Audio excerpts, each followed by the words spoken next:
right. Welcome to another episode of Zim Legends, and today we have Alexio Kawara. Alexio, maybe just getting straight into it.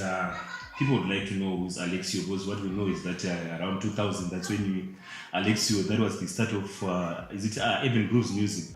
Okay, actually I got into the industry in 1999 as part of a group called Guess. And then we did a single called Am I that shot to #1 on the Power, I think it was Radio 3 back then. So that kind of boosted the career, like from the beginning. It kind of boosted the career. It kind of boosted even my confidence to start recording music professionally. So I did Am I with Guess, and then I did an album after that. That was in 2000. So 99 was the beginning of my journey as part of a group. Then I started recording as a solo artist in 2000. The first album called Usaso. Okay, yeah, maybe you went into professional career, but maybe some research on you, it shows that you maybe started doing music in primary, doing the choir. If you can take us back to early days of music. Okay, I am from Glenora. That's where I grew up. That's where I was born. And I was at Shirelinga Primary School for my primary education. So I did, I had teachers who, surprisingly, they loved music also. So they kind of motivated me, and they actually kind of saw or maybe cultivated the talent in me. Although it was not really to say like maybe they wanted me to do it professionally, but it was more like maybe they just saw something in me that said music. So after that, I went to Mazoe High School, where I reformed a group called Led by Nature with Alexio and Masambo. I think he's now based in the US. And then we didn't record anything, but we used to perform in school, and yeah, just a couple of songs for fun, really. We had intentions of doing that after school, recording after school, but it never happened. So that was my first group called Led by Nature. Yeah, interesting when you talk about Ziwanai. When I was doing some research and reading about your career, it seems like the three of you then went on to go into different ways. Is it Ziwanai who was to be with is it Thomas Mafumu? Yes, Ziwanai Masambo was now, I think the reason why he moved to the US was actually to play with Thomas Mafumu. I'm not sure what. I think now he's doing his own thing. But so I believe it was a group of people who really had the passion for music, because it shows by that. Zane, after that, he went on to Prince Edward High School. Then he went on to be a teacher at Prince Edward High School, and he was a music teacher. And then I started following this recording path. So it was just a group of people who really were passionate about music. Okay, and also going in after that, I know that you're talking about Ziwanai. But you growing up, is it music, was it something within you, or it was influenced at primary school in which you talked about your teachers? You know what, I strongly believe that there's no one who becomes a musician by trying to become one. You are born a musician, just like you're born a soccer star, just like you're born, a talent is something that you're born with. So I did not try to become a musician. I was a musician. God gave me the talent from birth, or from my mother's womb. So I believe that with time, then I got to nurture the talent, and then I decided to take it professionally. But I believe there are a lot of other musicians out there, maybe who are not even as professional as I am, or as professional as other musicians, but they are still musicians in their hearts. Yes, talking about the talent you have from birth, we know back then, if you were to tell your parents that I want to follow me, I want to do music, you will face some challenges. Did you face any challenges when? Actually, no. My mother was very, I don't want to say supportive.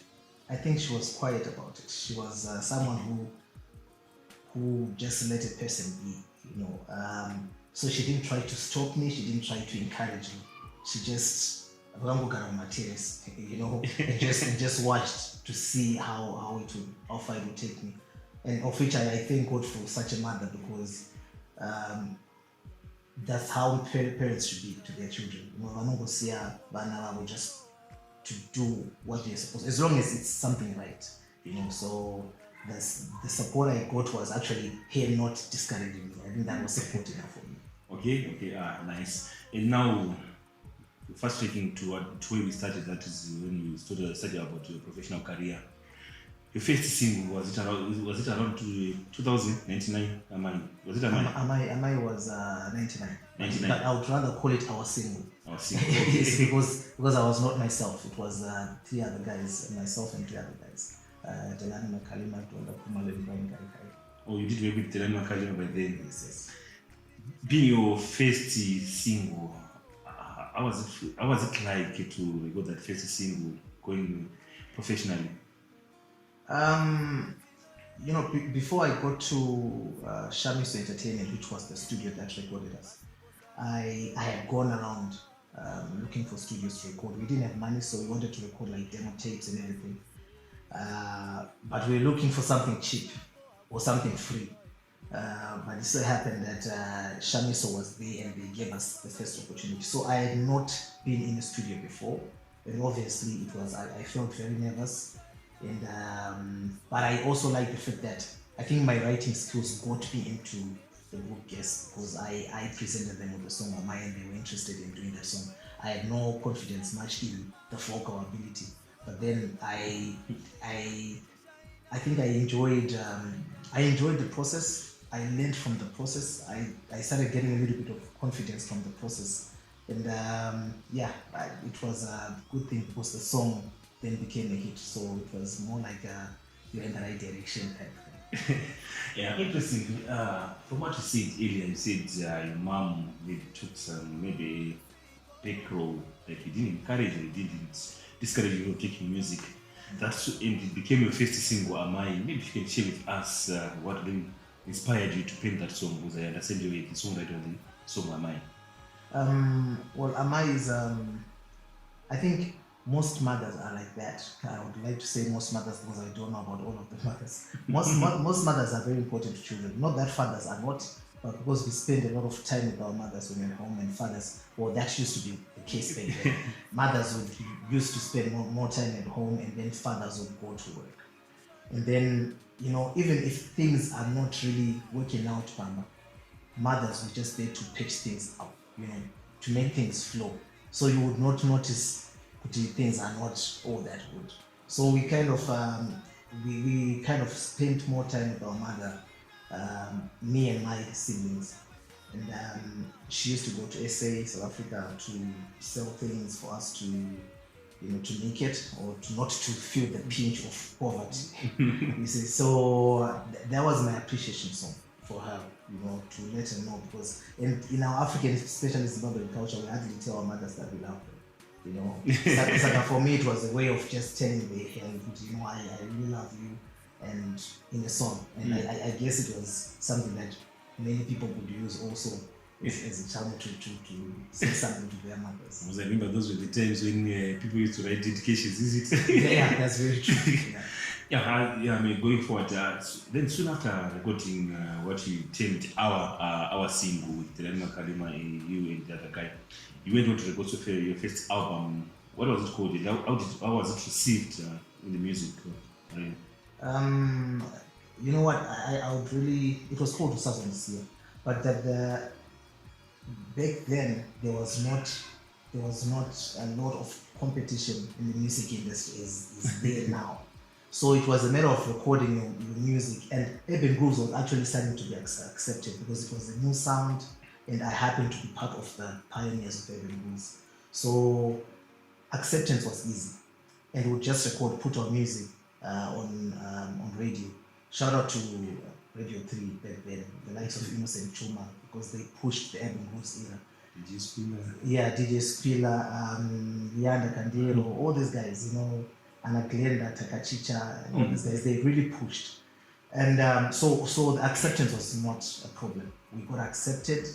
The recording, obviously, if I'm listening to it now, I believe it's not the best that we could have done because I'm listening to it now, because of the quality and everything. But I believe the content and everything that was in the song, people really loved it, and I think people of my age now can testify that it was good music. And before we go into your first album, again, you did talk about being the pioneers for urban groups. We know by then, was it Sungura making the waves? How was it difficult to penetrate that kind of market? Because we know that was the same time that we promoted the local content, but penetrating the market for that kind of genre, which was new to Zimbabwean music. Like I said, shout out to all the DJs who really worked hard, because I think for a movement to happen, there needs to be, especially a musical movement, there need to be creators of that movement. Then there need to be people who push that movement. So we did our part. So I'd just like to, I don't want to take credit for the people who really pushed what happened. Yes. Was the radios then, especially Radio 3, they really helped to push the genre. So penetration became much easier. Our job was just to create, and the good thing is we were creating a sound that was our sound, like as our age group. Then it was our sound. It was not influenced by the same in other genres. So it was not that difficult. I don't know about them. Maybe they found it difficult to push, but for us, we just recorded and created. Yes, still on that, it seemed to be an interesting topic. Was without mentioning any names, but you know that those big recording companies. You started with yours with Shami. So was it some kind of difficult to present that genre, that urban groups to these already in the market, those recording companies already in the market? I think the acceptance was not yet open. They didn't really accept the genre because they obviously they were basing it on volumes. Necessarily, our main population is in the rural folks. So necessarily is a music, and those are the people who actually even found time to buy the music. So urban grooves became now something urban, for the town guys, for the urban folks. So Musere was competition. My record labels, big record labels, they didn't accept us that easily. But with Shamiso Entertainment, they kind of pushed for the big record companies to then distribute the music. So they help in the distribution of the music. But in terms of I think the other recording companies, I think it was not something easy to accept. This is a sound that can sell, because for them it's business and it's understanding, I suppose. Yeah, and now going into your first album, was it around 2000? Yes, 2000 was in Southern Sia. Southern Sia, I had the privilege of working with the late Fortune Publics, where we did 2 tracks together, which is Mbakweni and mine. Okay. And it was a privilege working with them. Isn't that one? Now I'm trying. I'm confused because of the time. Yeah. But anyway, I worked with Fortune Parrots at the and mine and Kumbakweni. I did Chibugu, and all those songs were hits. And so for me, I think going solo was actually a very great decision, because it allowed me to express myself more. It's different from being a group. So that first album and that second album both were successful, and yeah. And after also the CA, you went into the good. Was it about 5 albums? Yes, I went to record 5 albums. I did 2006 was the first one. Fimbiang was the second one. No, Rioruang was the second one. Yeah. Fimbiang was the third one. Then Kana was the fourth one. Then Tosi was the 5th one. Then Oi, the current one, which is the 6th one. And being a pioneer, I've realized that you did win many accolades in this industry. How difficult is it for you? How can you describe that achievement, especially many guys coming up into this journey, winning titles during this space of time? What would it mean to you? I think it's very good to be appreciated when you're a musician, because obviously when you're doing music, the first thing that matters is passion, and then you start doing music, and then these accolades, for me, they mean people are accepting it in a good way, and so for me, it was more like you are in the right direction, keep pushing. It was more like an encouragement for me. It was, just good to be appreciated so that you know that all your work that you're doing is not in vain. So I really appreciate those accolades. Um, I think they kind of gave me hope in the music industry, which is why I'm still here right now. Obviously, this has been a journey for you. Some of the challenges that you faced during this journey of music. Music is a business, so I think any challenges that affect any business, they affect music as well, because obviously there's the issue of capital. Having it's not easy to convince investors if you don't have the money to invest in music, because I think most people don't really see the business aspect of music. And then there's also the issue of piracy, uh, which is worldwide, I believe. But also, I think from the region that we are in Zimbabwe, maybe we were too slow to adapt to the digital world. So that kind of affected us even more because we're depending on CD sales only. I think those were the main two challenges: capital and obviously, including when I say capital, yeah, it's not just also monetary, but in terms of the knowledge, like having people, professionals who can be in the industry to make things happen. Because I'm a creator, but I'm not a marketer, I'm not a manager, I'm not using. So having those people also invest into your career with their intellect, it's a challenge. Not just it was, it still is a challenge in the music industry.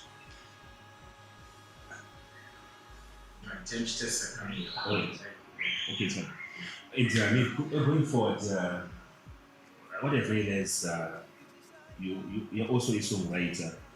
Apart from writing, singing, songwriting, how can you describe your songwriting experiences? And, how many songs you've been writing and doing the songs alone, or something like some songs you've been taking from other people, or you've been doing it all alone?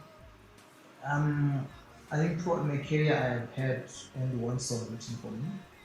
Um, that was Kumapen. It was written by Vekun. And then I did also, I had people helping me writing the song, like a couple of lyrics to get to a song. Sometimes you get stuck. So I have people that kind of help me write songs. So I've written most of my songs, maybe except one. And then I think my writing skill has improved over time, because experience is the best teacher. And you also learn along the way that when you're writing a song, it's not about just putting words on paper. It's about writing what's in your heart. So for me, that knowledge has helped me to write songs. So I don't get to try too hard, because everyone has something in their heart. So it's just putting my heart on paper. Yeah, that's where I was coming from. What is it exactly that inspires your songs, especially for one person who writes his own song? What inspires your songs? Um, I'm inspired by, I think, let me call them my personal experiences. Although they might not be experiences as people may see them. Like it's what I see. Like sometimes let me say what affects me. So it can be things that I see, but they have affected me. They might not be happening to me, but they have affected me. So if something affects me, if someone's happiness or someone's experience upsets me, or that I can put it into writing. And the depth of how that is accepted me, it also affects the depth of the song. And then I have also a few songs that I've just written, just because I can.